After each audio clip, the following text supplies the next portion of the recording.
Assalamualaikum warahmatullahi wabarakatuh. Perkenalkan, nama saya Armila Jayanti, CGP Angkatan 11 Kabupaten Lingga. Baiklah, video ini berisi koneksi antar materi modul 1.1, yaitu kesimpulan pemikiran Ki Hajar Dewantara dan refleksi modul 1.1. Pertanyaan 1. Apa yang Anda percaya tentang murid dan pembelajaran di kelas sebelum Anda mempelajari modul 1.1? Jawaban pertanyaan 1, yang pertama, selama ini saya beranggapan bahwasanya murid yang datang ke sekolah seperti kertas kosong. Tugas kita sebagai guru adalah mengisi kertas yang kosong tadi, sesuai dengan keinginan kita. Nah, yang kedua, saya beranggapan guru adalah satu-satunya sumber belajar, di mana guru menguasai kelas sepenuhnya, dan murid hanya belajar dengan mengikuti kehendak guru tersebut, atau dikenal dengan istilah teacher oriented.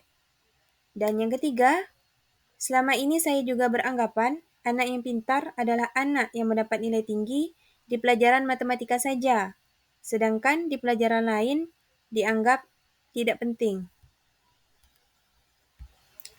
Pertanyaan 2, apa yang berubah dari pemikiran atau perilaku Anda setelah mempelajari modul ini? Pertanyaan 2, apa yang berubah dari pemikiran atau perilaku Anda setelah mempelajari modul ini? Setelah mempelajari modul 1.1, saya menyadari bahwasanya murid bukanlah kertas kosong. Semua anak punya kertas yang sudah terisi atau sudah memiliki potensi masing-masing.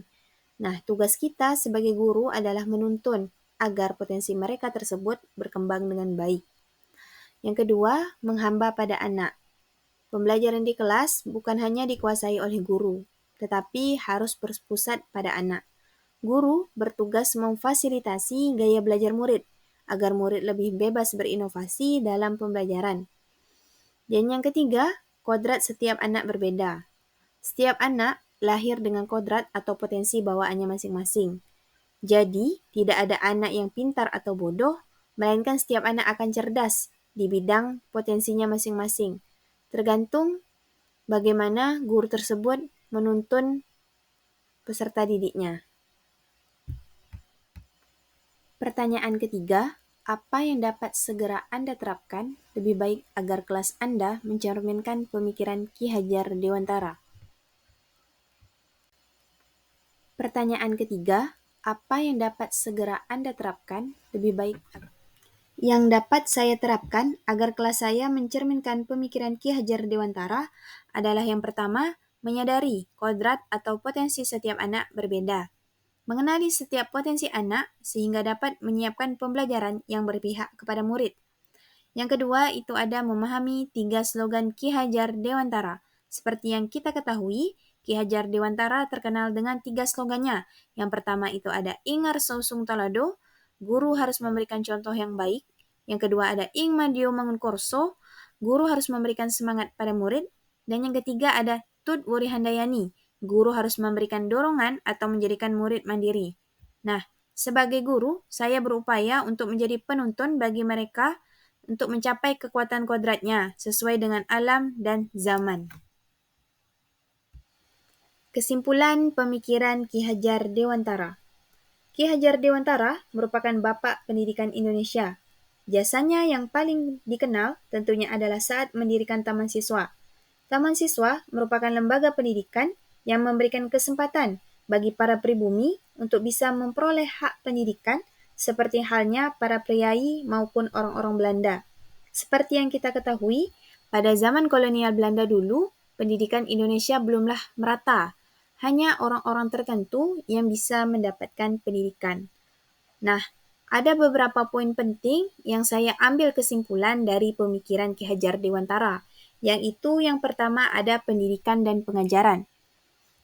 Pendidikan dan pengajaran merupakan dua hal yang berbeda, di mana pengajaran merupakan bagian dari pendidikan, sedangkan pendidikan adalah menuntun segala kodrat yang ada pada anak agar mereka dapat mencapai keselamatan dan kebahagiaan yang setinggi-tingginya. Nah, selanjutnya itu ada kata menuntun. Kata menuntun di sini maksudnya Seorang guru bertugas untuk menuntun atau membimbing semua kodrat yang ada dalam diri anak agar mencapai potensi terbaiknya. Selanjutnya, ada kodrat alam dan kodrat zaman. Kodrat alam yang dimaksud adalah kekuatan, potensi, atau keadaan diri yang secara alamiah melekat pada diri masing-masing peserta didik. Sedangkan kodrat zaman adalah kekuatan, potensi, atau keadaan diri yang berubah sesuai dengan kondisi sosial, budaya masyarakat, atau perkembangan zaman. Kodrat alam dan kodrat zaman merupakan konsep Ki Hajar Dewantara dalam memisahkan antara identitas, perilaku, dan aspek-aspek individual yang alamiah, dan di mana hal ini dapat diwariskan. Yang terakhir ada budi pekerti, merupakan perpaduan antara gerak, pikiran, perasaan, kehendak atau kemauan, sehingga menimbulkan tenaga. Hal ini sangat erat kaitannya dengan pembelajaran di sekolah. Nah, itu dia tadi kesimpulan dari pemikiran Ki Hajar Dewantara. Itu dia tadi penjelasan saya tentang koneksi antar materi modul 1.1.